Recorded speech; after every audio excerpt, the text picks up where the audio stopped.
Fala, conspiradores! Eu sou a Paty. Eu sou a Beta. E eu sou a Tassi. E juntas nós somos o Pode Conspirar, o seu lugar na internet para falar sobre teorias da conspiração e outras coisas estranhas. Tema de hoje a gente vai comentar sobre teorias que são tão malucas, tão pesadas, que parecem teorias da conspiração, mas não são. Acho que o mais assustador dessas histórias que a gente vai contar hoje é que são todas verdadeiras. E aí, meninas, o que vocês têm sobre esse assunto? Qual que vocês querem começar? Quer começar pelo mais pesado? Porque eu não sei, eu gosto de começar pelo que é ruim, entendeu? Porque aí já... Ah, tem bom, né? Aí... Não tem bom dessa vez, mas tudo bem. Vamos lá, então. Assim, o mais pesado pro menos pesado. Tá, tentaremos. Vamos lá. Quer começar pelo... Como é que é? Falar do experimento de Tuskegee, que eu acho que deve ser, pelo menos nas pesquisas, né, que a gente fez, né, tanto eu quanto as meninas, acho que parece o mais famoso, né, esse experimento de Tuskegee, né. Na verdade, os fatos, né, ocorreram entre o ano de 1932 até o ano de 1972. Então foi sustentado aí por 40 anos, tudo isso, né. O que é basicamente esse experimento de Tuskegee, né? O Serviço de Saúde dos Estados Unidos, ele, naquela época, em 1932, acabou realizando um estudo clínico, né, chamado Tuskegee Syphilis Experiment, em 400 trabalhadores rurais do estado de Alabama. Só que esses trabalhadores rurais, né, eles eram afro-americanos, né, e eles foram diagnosticados na época com sífilis. Então, o que acontece? Esse serviço de saúde disponibilizava um tratamento gratuito para esses trabalhadores rurais, né? Só que eles não tinham sido avisados exatamente que eles estariam com sífilis, né? Na verdade, eles falavam assim para esses trabalhadores que eles tinham um sangue ruim, né? E inclusive essa expressão sangue ruim é uma expressão local designada para dizer que a pessoa tem diversos problemas. Então, problemas como a própria sífilis mesmo, anemia, fadiga e outras tantas doenças, né? Esse estudo desse serviço de saúde era para verificar o comportamento da doença. Isso que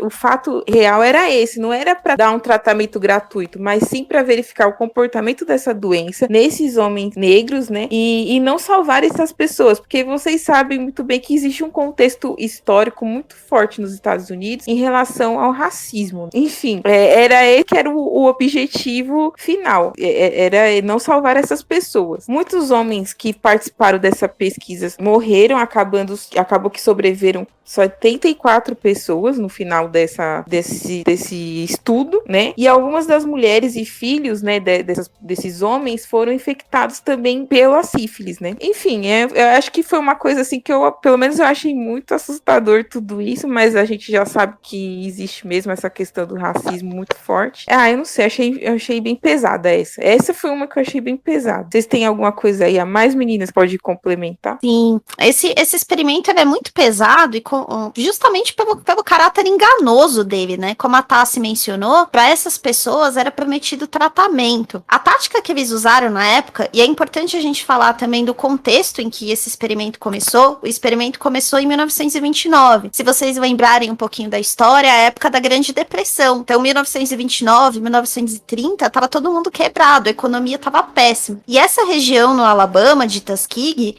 era uma região especialmente vulnerável. Então, eram pessoas pobres, com baixo acesso à saúde, baixo acesso à educação, e justamente por isso mais vulneráveis a esse tipo de promessa. O que eles fizeram na época foi colocar panfletos nas igrejas, que eram locais que atraíam bastante gente, e nesses panfletos, eles prometiam alimentação, prometiam um tratamento médico, eles prometiam transporte para essas pessoas, como se fosse um programa governamental. E aí eles mencionavam isso para tratar o sangue ruim, que era uma expressão que podia significar praticamente qualquer coisa. coisa. E o caráter enganoso disso é que a ideia do estudo era justamente não dar tratamento nenhum. Eles tinham 2 objetivos principais. Primeiro, que era estudar o comportamento da doença. E aí, né, observar o comportamento significa dizer que essas pessoas recebiam placebos, na verdade, elas não recebiam medicação, então elas tomavam coisas que elas achavam que era um medicamento e não era, não ia fazer efeito nenhum. E o segundo objetivo desse experimento era auxiliar no desenvolvimento de testes para sífilis. A sífilis, ela foi um problema muito sério durante muito tempo. E não sei se todo mundo sabe como a sífilis se manifesta, mas começam várias feridas na pele da pessoa e depois desse estágio das feridas, a doença pode ir pro sangue, então causa má formação, dores, né, uma doença muito grave. E o segundo objetivo, além do estudo, né, dos sintomas, era desenvolver um teste, então, que fosse eficaz. Só que o problema do teste é que para desenvolver precisa de amostras, então o sangue dessas pessoas foi muito utilizado para os estudos para desenvolver um teste. Claro, elas não sabiam de nada disso, nunca foram remuneradas por participar desse estudo, e esse experimento de Tuskegee, ele ficou conhecido como um marco de bioética dos experimentos médicos até hoje. Você imagina você e seus familiares estando numa condição tão vulnerável como a Patrícia falou, alguém te oferecer ajuda e no final eles querem te usar como ratos de laboratório. Isso realmente é muito sério. Vale ressaltar também que nos Estados Unidos, a ideia de utilizar pessoas afro-americanas como sendo elas reféns de estudos clínicos vem já de muito antes. Um exemplo que ficou bem evidente faz pouco tempo foi o pai da ginecologia moderna, entre aspas, certo? Que é o James Marion Sims, no qual ele utilizava negras, como eles mesmos diziam, escravas negras, escravas pretas, para poder fazer os seus experimentos. Como é que ele realizava esses experimentos? Bom, eu vou contar aqui um pequeno relato. A Lucy, que era uma dessas mulheres pretas, foi a primeira doente que foi tratada por Sims. A escrava do Alabama foi submetida à primeira cirurgia experimental para corrigir a fístula vísico-vaginal. Esperou pacientemente com as mãos a segurar os joelhos enquanto o médico tentava reconstruir a falha entre a vagina dela e entre a bexiga sem anestesia. Isso está descrito na autobiografia de James Sims, de 1984, onde ele descrevia como uma agonia extrema. E o mais engraçado de tudo isso foram ter construído em homenagem a essa pessoa que torturou milhares de pretos lá nos Estados Unidos e no Central Park. Não sei se vocês, acho que vocês ouviram, faz pouco tempo isso, que derrubaram a estátua dele no Central Park, justamente porque entre aspas, suas grandes descobertas só foram possíveis pelas desgraças alheias. Então o Alabama tem um histórico bem grande sobre experiências com pessoas pretas, e isso realmente é muito sério e muito grave. Esse experimento em particular de Tuskegee, ele tá nesse episódio porque ele foi tratado por muito tempo como uma teoria da conspiração. Esse experimento só aconteceu com apoio governamental. Por muito tempo o governo dos Estados Unidos negou, né, o caráter desse experimento, de que as pessoas não tinham conhecimento de que estavam participando. Tudo só veio à tona em 1972 porque um ex-funcionário, né, na verdade, dessa repartição do governo responsável pelo programa, decidiu denunciar a imprensa. Na época, vários jornais se negaram a publicar essa história, e só o Washington Star resolveu publicar na época. Isso virou um escândalo nacional. Virou um escândalo, as famílias, né, dos sobreviventes e os descendentes entraram com uma ação judicial, e aí foi feito um acordo na época entre o governo e essas pessoas para uma indenização, e isso gerou um debate imenso. Existe um livro chamado Bad Blood, né, o Sangue Ruim, do James Jones, que é muito legal, assim, ele fala bem sobre esse experimento, explica bastante o que aconteceu, vale a pena. E em 1997, na época o Bill Clinton era presidente dos Estados Unidos, ele assumiu publicamente o que aconteceu. Então vejam quanto tempo depois, né? Terminou em 72, ele assumiu em 97 e ele pediu desculpas publicamente aos participantes, se é que a gente pode chamar eles de participantes, né? Porque eles não tinham nem noção do que eles estavam aceitando. Nossa, pesado. Eu já fiquei chateada, já fiquei pra baixo. Vamos pro Paperclip? Pode ser. Bom, continuando as nossas teorias que não são teorias, que são de verdade, eu gostaria de falar daquele... Nossa, você que já teve um Windows 95, você que já teve já um auxiliador do Word, que que eram clipes de papel que ficavam mandando mensagens pra você, se você estava tudo bem, se você não estava.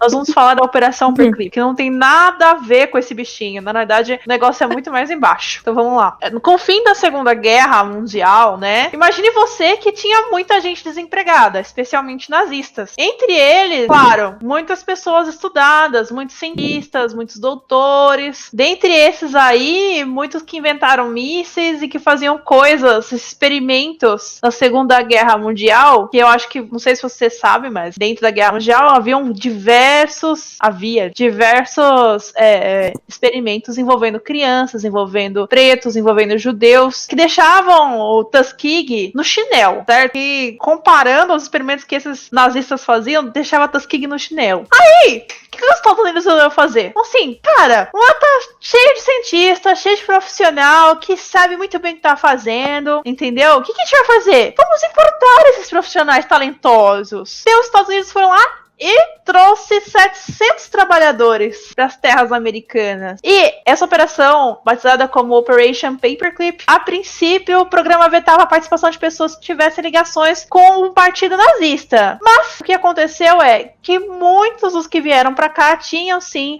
ligação com o partido nazista na época. Inclusive, essas pessoas, né, esses cientistas, muitos deles eles foram, na verdade, trabalhar na CIA, né? E os Estados Unidos utilizou dessas pessoas justamente para poder eles se sobressaírem na corrida por melhores tecnologias e armamentos. Porque vocês sabem também, acho que vocês lembram também de um outro episódio que a gente falou, foi do episódio do pouso da Lua, né? Que os Estados Unidos e a Rússia ali ficavam competindo, né? Em questão de ter melhores tecnologias e tudo mais. Vai saber se essa galerinha não foi trabalhar aí com eles, né? Com certeza. Então, com certeza. E aí, o que eu ia acrescentar aqui é que existe uma jornalista, né? Tem uma jornalista chamada Anne Jacobsen, que ela escreveu um livro chamado Paperclip, The Secret Intelligence Program. E lá ela faz um relato bem detalhado sobre esse plano aí dos Estados Unidos, né? Essa operação. A Operação Paperclip, ela também foi tratada como teoria da conspiração durante muito tempo. Até porque assumir que isso aconteceu implicava em algumas coisas. A primeira delas é que os Estados Unidos não se importavam tanto assim com a questão nazista, como eles diziam que se importavam. Afinal, a grande motivação para trazer essas pessoas para os Estados Unidos foi, além de ter essas mentes, vamos dizer, brilhantes, entre muitas aspas aí, nos quadros, né, do exército, e falam que o exército recebeu, que a CIA recebeu, que até pesquisas clínicas de saúde foram realizadas, então falam que esses militares participaram de vários setores da economia dos Estados Unidos. Essas contratações foram motivadas principalmente pelo medo de que a Rússia ficasse com essas pessoas. Então a Segunda Guerra acabou, tava ali Estados Unidos e Rússia, né, ali um tentando se sobressair ao outro, e os Estados Unidos, né, naquela luta contra o comunismo, né, a gente precisa lembrar que nessa época existia, né, muito esse discurso da Guerra Fria, de que o comunismo ia tomar conta do mundo, então eles não queriam que essas pessoas caíssem nas mãos dos soviéticos. E esses cientistas, vamos dizer assim, eram todas pessoas que haviam cometido crime, que tinham cometido crimes de guerra. Então, por isso, muitos historiadores, depois que tomaram conhecimento dessa Operação Paperclip, até falam que o julgamento de Nuremberg, que é super famoso por ter sido um julgamento de nazistas, foi uma fantasia, né? Já que quem foi julgado ali foram selecionados para fazer aquele papel, mas muitos outros nazistas não foram julgados, não foram punidos, pelo contrário. E aí eu trouxe 2 exemplos aqui de pessoas, né, para vocês terem uma ideia do horror, né, dessas pessoas que foram trazidas. Uma delas é o Konrad Schäfer, que ele foi uma das pessoas que participavam na Alemanha do projeto para construir os mísseis V2, que seria o primeiro míssil de longo alcance. Então, logo no final da Segunda Guerra, os Estados Unidos tiveram acesso a esses documentos que falavam do míssil V2, e que inclusive foi um dos indícios que motivou o início da pesquisa da Operação Paperclip, porque pesquisadores começaram a notar semelhanças entre projetos que começaram a ser desenvolvidos pela CIA e projetos nazistas que não foram levados até o final. O V2 é um deles. E esse Konrad Schäfer, ele participou de alguns experimentos num dos campos de concentração de Dachau, que foi um dos mais cruéis, que envolviam experimentos com água salgada, para saber a tolerância de pessoas à água salgada. E esse experimento consistia em praticamente colocar um tubo com água salgada nas pessoas, ou injetar água salgada nas veias das pessoas, e utilizar uma droga que se chamava bercatite. Eles queriam saber se essa droga faria com que a água salgada fosse mais tolerável para os seres humanos. E nos campos nazistas foram utilizadas cobaias dos campos de concentração para isso. Não preciso dizer que as pessoas que passaram por esses experimentos morreram, porque a droga era de fato tóxica. E eles conduziram vários experimentos dessa natureza, de injetar água salgada, de pegar amostras do fígado dessas pessoas sem anestesia, para checar se realmente a droga fazia algum efeito ou não. E outra coisa que também é interessante falar sobre a Operação Paperclip é que não foram só alemães recrutados. Eles também recrutaram nazistas japoneses, né? Porque, como vocês lembram, o Japão também participou da Segunda Guerra Mundial ao lado da Alemanha. Então, eles também recrutaram nazistas japoneses. Um deles, um professor, né? Ele tinha, né, esse título de professor, mas ele era do exército japonês. O nome dele é Shiro Ishii, e ele era o cara da guerra biológica. Né? Era ele que desenvolvia todas as armas biológicas. Ele chegou a soltar pulgas em prisioneiros infectados com peste bubônica, fazer experimentos provocando doenças em pessoas. Ele conduzia autópsias com pessoas vivas, bem reconhecido por isso. E ele foi contratado também pelo governo dos Estados Unidos para auxiliar nos estudos de armas biológicas. No mínimo problemática essa escolha, né, de trazer nazistas para trabalhar no governo. E a Beta falou o número de 700, essa jornalista, essa Anne Jacobsen, ela chega a números até maiores. Ela estima que mais de 1.500 oficiais participaram desse programa. Então, muita gente. Que horror. Muita gente. E por muito tempo, essa operação foi tratada como uma teoria da conspiração. Só depois, né, de muitas pesquisas e de levantarem muitos dados mesmo, e muitos deles baseados na lei de acesso à informação, né, americana, que assim como existe no Brasil, também existe lá, é que eles finalmente admitiram que realmente aconteceu aí essa operação. Então, eles encobriram, sim, nazistas depois do final da Segunda Guerra. Caramba. Nossa, essa história dos cientistas nazistas, enfim, me fez lembrar de uma história aqui da minha cidade. Que é assim, aqui na minha cidade, existe uma história que um médico nazista, ele chegou aqui a morar aqui, a se esconder aqui. Então, teve um médico nazista que, enfim, ele é culpado aí pela morte de milhares de pessoas, de judeus, enfim. E quando terminou a guerra, tudo, ele veio fugido pra cá, pro Brasil, né? E um dos lugares que ele chegou a se esconder foi aqui na minha cidade, né? Mas ele foi para outros lugares também. Mas eu lembrei dessa história que acho que até tinha uma mulher que acho que se apaixonou por esse cara. Enfim, mas é isso. Não, muitos nazistas vieram para o Brasil, né? Acho que foi o Mengele que morreu no Guarujá. Isso, foi ele mesmo, foi o Mengele, Joseph Mengele. Uhum. E os vizinhos achavam que ele era mó bonzinho, uma super boa pessoa. Todo mundo achava isso dele, mas... Nossa, gente. Nossa, ser vizinho de um cara desse, sei lá, é meio estranho. Porque eu quero entender, eu só quero entender, por que os Estados Unidos está envolvido em todas as teorias? Porque eles são a maior potência mundial, pelo menos eram, né? A maior potência mundial. Agora é a China. Então, daqui a pouco é a China também. Quer falar a sua, Tassi? É mais leve que essas outras, né? Mas tudo bem. Tem uma teoria que tá completando nesse mês 32 anos, que na verdade não é teoria, né? Porque foi um fato, foi real mesmo, que é a tragédia de Hillsborough, né? O que é essa tragédia, na verdade? Foi um acidente, né, que aconteceu durante o jogo do Liverpool e do Nottingham Forest, né? São dois times da Inglaterra, né? O resultado dessa tragédia aí foram 96 torcedores que morreram e 700 ficaram feridos. Por quê? Porque o que acontece? No dia da partida aí desse jogo, né? O estádio tava com muitas pessoas, né? Como toda partida de futebol antes do coronavírus. Hoje é um fato histórico isso, né? Partidas para várias pessoas. Então, antes do corona. E aí, o que acontece é que tinha mais pessoas que tinham que entrar dentro do estádio. Quem estava fazendo o controle ali da segurança era a polícia inglesa. E acabaram que abrindo um dos portões e entrou uma tonelada, assim, de pessoas. Só que essas pessoas entraram num local que não era para eles terem entrado. Então, superlotou aquela sessão dentro do estádio de futebol. E aí deu um rebuliço que só teve, muitas pessoas foram pisoteadas, né, na época, né, por causa que encheu aquele setor de pessoas, mas ficou algo muito estranho, né, porque a polícia, ela quis esconder esse fato, né, por muitos e muitos anos, querendo colocar a culpa da tragédia nas pessoas que morreram, que foram 96 pessoas, como eu falei para vocês.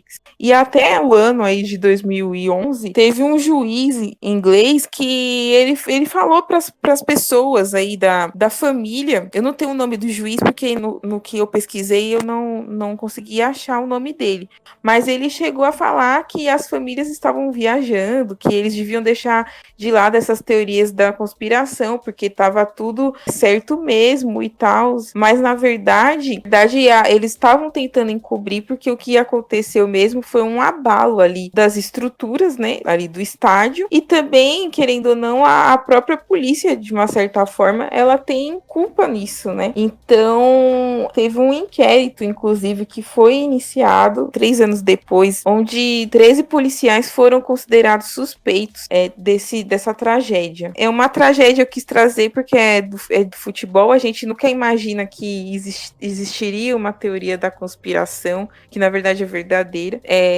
no sentido de jogos, né, de esporte. Então foi isso que eu trouxe para vocês aí, que eu achei diferente aqui na pesquisa que a gente fez pro podcast. Vou falar agora da teoria do incidente do Golfo de Tonkin. É uma teoria, né, na verdade o que acontece, né, o fato desse incidente do Golfo de Tonkin, né, os Estados Unidos, para poder se envolver na guerra, tem uma guerra com eles acabaram aí inventando uma história, né? Inventaram aí uma história que a Marinha norte-vietnamita, eles teriam atacado um navio norte-americano chamado USS Maddox. Esse navio, ele seria um destroyer, que é um tipo de navio de defesa e espionagem, né? E o que acontece é que o governo vietnamita, eles afirmam que não teve nenhum ataque, entendeu? Que não ocorreu nada disso. E só anos depois que isso foi realmente provado, né? Mas teve um envolvimento aí no meio disso de um presidente dos Estados Unidos também, na época, chamado Lyndon B. Johnson, que ele elaborou a resolução do Golfo de Tonkin, e isso aí se tornou o pretexto perfeito para poder realmente eles entrarem na guerra do Vietnã. Quer dizer, eles arrumaram um motivo para entrar na guerra, mas de um fato que não ocorreu. Então, essa é uma outra teoria que, na verdade, a verdade dela é que não aconteceu nada disso, não aconteceu nenhum ataque. E os americanos enganaram esse tempo todinho, há um tempo, né? Falando que tinha ocorrido porque eles queriam entrar nessa guerra. E não foi a única vez, né, que eles fizeram isso. Sim.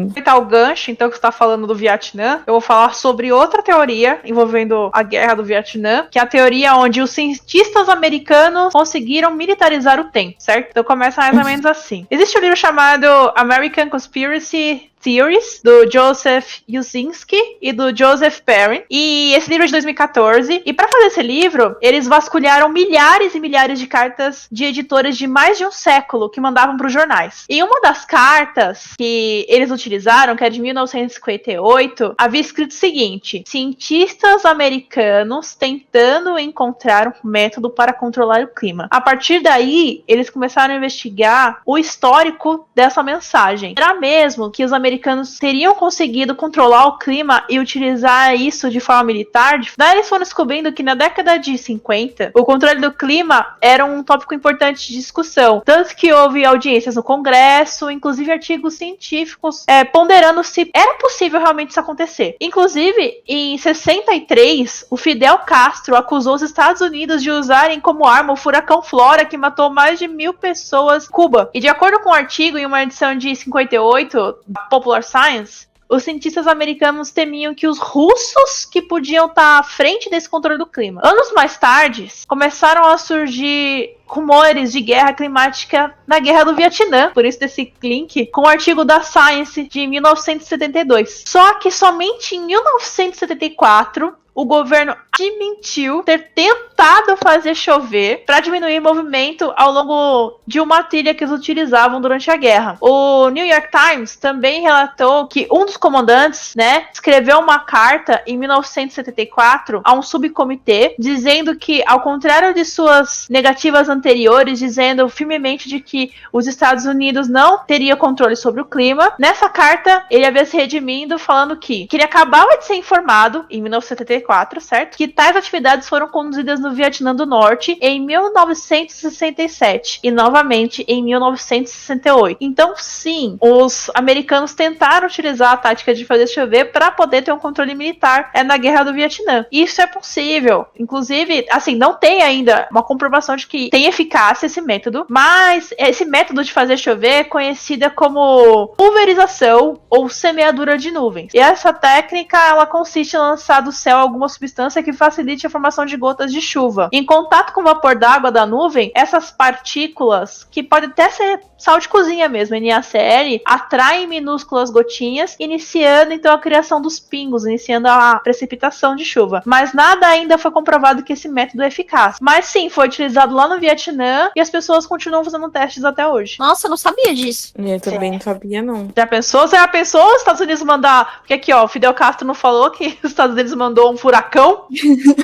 Vai saber. Não sei. Furacão Flora foi causado pelos Estados Unidos? Fica aí a dúvida no ar. Vai saber. Eu tenho outra dos Estados Unidos também que é muito boa. Na nota de dólar, existe uma fita magnética. Nessa teoria, consiste que os materiais magnéticos do dólar podem ser usados para determinar o número de notas que uma pessoa está carregando. Parece até loucura, né? Mas vamos ver como é que consiste essa teoria e como é que ela primeiro se tornou teoria para depois se confirmar. Bom, todo mundo aqui, talvez, eu não sei se todos aqui já viram, principalmente os mais novos, não sei se viram, Arquivo X. Vocês já viram, meninas, Arquivo X? Nossa, adorava. É maravilhoso, né? Até hoje é maravilhoso. É muito legal, certo? É a época Essa que a teoria... gente assistia a série. É a época que a gente assistia a série na televisão. É isso que mesmo. Não tinha Netflix. Não tinha Netflix, não tinha YouTube, não tinha nada. Não tinha internet, né? Não tinha. Então essa teoria começou num episódio do Arquivo X. Então, num desses episódios, existe um atirador chamado John. E esse atirador chamado John conta pro Mulder e pro Scully sobre uma rede negra, um governo dentro de um governo, controlando tudo que se move, controlando o dinheiro que se move. A prova, diz ele, pode ser encontrada na nota de $20. Daí ele pega a nota e rasga. Só que o Scully pega essa nota rasgada e vê que existe uma faixa. E ele chama isso de faixa de antifalsificação. Aí, Scully fala... Eles usam essa faixa magnética para rastreá-lo. Sempre que você passa por um detector de metais em um aeroporto, eles sabem exatamente o quanto você está carregando. Então, durante anos, né? Porque isso foi na década de 90. Durante anos, as pessoas começaram a investigar, será que isso é verdade? Será que isso não é verdade? E tudo mais. Até que em 2011, Christopher Fuller e Anton Chen, ambos da Universidade de Washington, divulgaram um estudo denominado Detecção por Indução de Células Ocultas. Eles raciocinaram que, como uma moeda americana tem materiais magnéticos, deveria ser possível detectar quanto dinheiro alguém estava carregando com ela. De acordo com o artigo da New Scientist de 2012, os físicos descobriram que um detector de metal portátil comum foi capaz de pegar uma nota de $1 a 3 centímetros de distância e colocar as notas atrás do plástico, papelão e tecido fez pouca diferença para bloquear o sinal. Adicionar mais notas em incrementos de $5 aumentou a força do sinal, tornando possível contar o número de notas. No final das contas, então, é possível. No New Scientist foi declarado ainda que grandes pacotes de notas conteriam material magnético suficiente para serem detectados à distância, potencialmente permitindo à polícia que pegassem pessoas que estavam tentando contrabandear dinheiros pela fronteira. Então sim, é verdade, é possível, é maravilhoso. Caramba! Então outra teoria importante, que também encontrei aí envolvendo os Estados Unidos, para variar, foi a que o governo envenenou o álcool durante a Grande Proibição. Então na história dos Estados Unidos, a Lei Seca, também conhecida como o Nobre Experimento ou a Proibição, caracteriza o período de 1920 a 1933, durante o qual a fabricação, transporte e venda de bebidas alcoólicas para o consumo foram banidas nacionalmente, segundo a 18ª emenda da Constituição dos Estados Unidos na época. Isso foi, gerou pano para manga, porque movimentou o mercado negro, tivemos contrabando, as pessoas viviam escondido. Enfim, o que aconteceu na verdade é que muitas pessoas, durante esse período no qual o governo proibiu as pessoas a digerirem o álcool, o governo realmente envenenou o álcool e admitiu isso livremente. E até publicou um livro inteiro sobre o assunto. Porém, segundo o governo, o objetivo não era envenenar para fazer cumprir a lei seca, mas sim, olha só, para fins da Receita Federal. A bebida destinada ao consumo teria que ser tributada, mas a bebida desnaturada era isenta de impostos. Então eles estragavam a bebida de propósito para não ter que pagar imposto. E muitas pessoas ingeriam essas bebidas estragadas e morreram. Por isso que gerou essa teoria de que o governo, de fato, teria envenenado a bebida de propósito e realmente envenenou, só que com o objetivo de isentar os impostos dessas bebidas. Olha que maravilhoso. Que beleza. Não, é lindo. Seguindo ainda nessa linha, de FBI, de governo americano, tem uma muito bacana também, que é a Counter-Intel Pro, que é uma abreviação para Counterintelligence Program, ou Programa de Contra-Inteligência, que foi feito pelo FBI de 1956 até 1971. Então foi um programa que se manteve aí por muitos e muitos anos e foi idealizado pelo Edgar Hoover, que, para quem não sabe, ele foi o fundador do FBI. O programa, eu achei ele muito interessante porque ele casa muito com várias teorias da conspiração de que a gente encontra, até em filmes, em séries, de que o governo americano atuava para desestimular grupos de direitos civis ou grupos chamados de esquerda. Embora isso possa parecer uma teoria da conspiração, realmente aconteceu. Então esse programa existiu, durou todo esse tempo aqui que eu comentei. E ele era voltado para esses grupos ditos subversivos, que naquela época que o programa começou, eram os programas por direitos civis, então como, por exemplo, Panteras Negras, partidos socialistas, o Partido Comunista, partidos de trabalhadores. Esse programa trabalhava basicamente com 3 pontas: violência psicológica, moral e física. Isso abertamente, tá? Os documentos, eles foram disponibilizados pelo FBI. Então, no site do FBI você consegue ver todos esses documentos. Tem disponível, a gente vai colocar o link lá no post para vocês verem. Mas, basicamente, o que esse programa consistia, né? Ele consistia em usar pressão psicológica contra líderes desses movimentos, espalhar notícias falsas sobre ele, gerar conflitos entre esses grupos com o fim de desmoralizar essas pessoas. O programa, ele foi descoberto por um jornalista chamado Carl Stern, depois de um desses movimentos contrários ao FBI ter invadido um dos prédios e ter tido acesso a esses documentos e divulgado. Esse jornalista acabou recebendo esses relatórios e ele teve que ingressar com uma ação judicial contra o governo americano para ter acesso aos relatórios completos, o que só aconteceu 2 anos depois. Então ele ingressou com esse processo e em 1973 ele teve acesso a todos esses documentos, né, em que ficava claro que o FBI atuou dessa maneira. E é interessante porque o programa começou com o descontentamento do Edgar Hoover com o resultado da luta contra o comunismo. E então ele resolveu criar um programa que conseguisse combater essas pessoas de uma forma mais rápida. Tem uma descriçãozinha de 29 de fevereiro de 68, tem um breve resumo de quais eram os objetivos do programa. É meio absurdo a gente ouvir isso hoje, né? Mas Nossa, é completo, né? os objetivos do programa eram prevenir coalizões de grupos negros. Eles usam essa nomenclatura aqui nos relatórios, tá? Tô vendo como tá escrito. Prevenir o levante de um Messias negro, como Martin Luther King. Prevenir grupos negros e seus líderes de ganhar respeitabilidade. Prevenir o crescimento desses grupos, especialmente o seu recrutamento entre jovens. Especialmente quanto ao Martin Luther King, esse programa ele tem uma influência muito grande, porque o que se diz não está comprovado que foi nessa extensão, mas que influenciou. Mas o que teóricos da conspiração dizem é que esse programa foi diretamente responsável pela morte do Martin Luther King. A gente sabe que o FBI ele atuou, sim, fortemente nesse programa contra o Martin Luther King, fazendo pressão psicológica.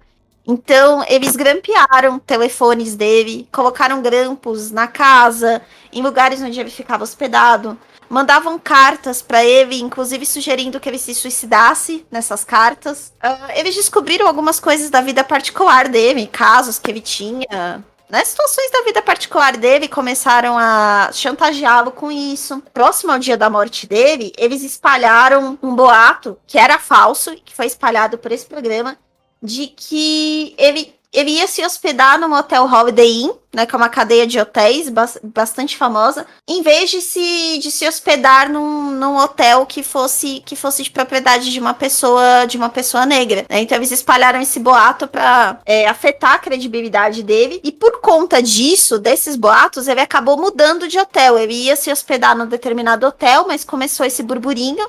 Ele foi para um outro, e nesse outro hotel ele foi assassinado. Teóricos que dizem que foi uma tática, né, de fazer ele mudar de hotel, que facilitou o assassinato. Esse programa, ele era extremamente problemático. Nos Panteras Negras, ele também atuou dessa forma. Ele plantava notícias falsas, plantava informantes dentro do grupo para ficar espalhando boatos, justamente para que se criassem desavenças nesses grupos. Um dos objetivos, na lista de objetivos, era criar, então, uma imagem negativa pública dessas pessoas, era quebrar essas organizações por dentro, criando, né, esses conflitos que eram inexistentes, restringir recursos a acessos públicos, por exemplo, influenciavam para que fosse cortado o financiamento público de algumas organizações que favoreciam esses públicos, restringir a habilidade desses públicos de organizar protestos, restringir a habilidade deles de participar de atividades em grupo. Por exemplo, usando a força da polícia para perseguir essas pessoas, para revistar sem motivo nenhum, né? Encontrar problema para essas pessoas, para conseguir manter elas presas ou então muito ocupadas com essas táticas de distração. Um exemplo aqui que eu achei, assim, que ilustra muito bem o objetivo do programa, e que é bizarro você imaginar uma organização como o FBI fazendo uma coisa dessas, é que em St. Louis, eles tentaram parar uma mulher que trabalhava numa região ali que era predominantemente negra, e ela trabalhava com alguns movimentos civis ali, e eles tentaram parar essa mulher mandando cartas pro marido dela, como se fossem pessoas da vizinhança dizendo que ela estava tendo um caso, então para desestabilizar a mulher e ela sair dali. Algumas outras personalidades que também foram perseguidas são John Lennon. Dizem que o Chaplin também chegou a ser perseguido em um determinado momento. Então, qualquer pessoa que tivesse ideias assim mais consideradas subversivas para a época, consideradas aí de esquerda, ligadas a direitos civis, tinha uma grande chance de ser alvo aí desse programa. Olha, parabéns. Pior que, assim, todas as teorias envolvem os Estados Unidos. Eu tenho mais uma aqui, ó. Eu tenho mais uma. Teoria da Operação Northwoods. A Operação Northwoods pode ser resumida em uma frase. O resultado esperado da execução desse plano seria de colocar os Estados Unidos na aparente posição de estar sofrendo ataques do irresponsável governo cubano e de desenvolver a imagem internacional de uma ameaça cubana à paz ao Ocidente, certo? Essa é a mensagem que a Operação Northwoods queria transmitir. Então a ideia é fazer os Estados Unidos ser o coitadinho da situação e fazer Cuba parecer uma grande ameaça para todo o Ocidente. Assim, já deu pra ter uma ideia, né? Só com essa frase aí, que a ideia é chamar a atenção da opinião pública mundial para apoiar os Estados Unidos em uma futura invasão a Cuba. Tem até documento aqui revelado em 1997. A gente vai poder colocar também aqui no link desse episódio e também nos posts, que realmente isso aconteceu. Apesar do governo, inclusive do John F. Kennedy, ter descartado esse plano, mas isso realmente aconteceu, certo? E era tão forte essa evidência que, assim, que foi colocado que Cuba teria começado a guerra e os Estados Unidos iriam apenas se defender. E esse raciocínio, por mais incrível que pareça, também tem a ver com o 11 de setembro, porque tem muito americano que acredita que foi Cuba o responsável. Só que, é aquilo que eu já falei pra vocês, em 1997, foi colocado na mídia um documento que prova de que essa teoria foi realmente proposta pelo governo dos Estados Unidos. Eu tenho aqui a imagem do documento, né? Tá escrito aqui que é um documento oficial de Washington, né? Um memorando oficial demonstrando esse plano de descredibilizar a Cuba. E mais uma vez, fake news. Nossa, é incrível, né? E até hoje, né? Fake news é uma ferramenta, né? Para esse tipo de objetivo. Se perpetua, né? Exatamente. Para eleger o Trump foi assim, né? Fake news foi na base da manipulação. Estamos aí, galera. Nada se cria, né? Tudo se copia. Exato, claramente. Tudo se floreia também. Tem uma também que é bem, assim, conhecida, uma outra teoria que é verdade, né? Que é o testemunho da Naira, ou Nairá, não sei como é que fala o nome dessa menina. Mas tem até vídeo no YouTube desse testemunho dela. O que aconteceu, né? Em 1990, essa Nairá, ela tinha na época 15 anos, né? E ela serviu ali como uma testemunha no Congresso dos Estados Unidos, ajudando a estimular o apoio dos Estados Unidos à primeira Guerra do Golfo, porque a Guerra do Golfo, eu não sei se vocês sabem, né, mas a Guerra do Golfo foi uma guerra que foi causada o conflito era entre a Iraque e o Kuwait. Essa menina, Naira, ela deu depoimento afirmando, né, que havia muita tristeza no país dela, porque ela era do Kuwait, né, muita tristeza, muitas maldades, e inclusive uma das declarações que ela faz nesse congresso aí dos Estados Unidos, que os soldados iraquianos estavam retirando os bebês, né, recém-nascidos das incubadoras, né, dos hospitais, e estavam deixando esses bebês morrerem. Mas depois esse fato ele foi refutado posteriormente pela Anistia Internacional. E aí, através desse depoimento que ela deu e tudo mais, os Estados Unidos foram apoiar o Kuwait, né, nessa guerra. E só que não tinha na época como provar assim, se o que a menina estava falando realmente era de fato real ou não, porque o Kuwait, o país, ele não permitia o acesso da imprensa às informações ao que estava ocorrendo dentro do país e em relação dessa guerra. Só sabia-se que estava ocorrendo a guerra ali, mas a imprensa americana não tinha esse acesso. E aí os Estados Unidos entraram mesmo na guerra. Aí passou-se um tempo, né, que depois que a guerra terminou, né, foi revelado no New York Times que essa menina, a Naira, ou Naira, na verdade, ela era filha do embaixador do Kuwait, né, que morava lá nos Estados Unidos, e o testemunho dela foi armado por uma empresa de relações públicas chamada Hill e Knowlton. Que loucura. Que loucura.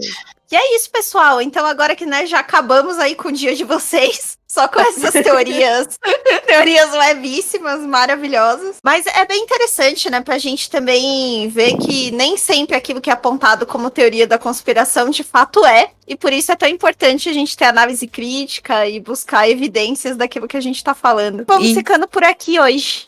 Gente, acho que depois de tudo isso não tem muito o que falar, né? Só assim, tomem cuidado com os Estados Unidos e com as fake news que surgem por lá, né? Que eles são os principais propagadores. Não tô falando que são só eles falando que eles são os principais. Então, né, se cuidem, busquem conhecimento e tchau. Eu só ia falar pra vocês, gente, que assim, a gente falou bastante teorias, tem mais, inclusive, né? Mas provavelmente nós vamos relatar outras teorias que, na verdade, não são teorias da conspiração, aconteceram de fato em outros episódios. E também agradecer a todos vocês por nos acompanharem, né? Sigam a gente no nosso Instagram, né? A gente tá querendo chegar aí nos 100 seguidores e estamos aí planejando fazer alguma coisa interessante no Sense quando a gente chegar nessa marca. Estamos perto já. E é isso, pessoal. Sigam a gente nas nossas redes sociais, no YouTube também. Beijo para todos. A gente agora também descobriu que a gente tem ouvinte no Paraná, né? Que agora a gente tem. E tem mais algum lugar que a gente agora... Acho que não, né? Acho que só no Paraná, né? Que a gente agora tem ouvinte, né? Acho que só lá. Eu acho que de novo, sim. Mas é isso, gente. Estamos crescendo aí. Sigam-nos. Beijos para todos e até mais. Tchau, tchau. Tchau, tchau. Tchau!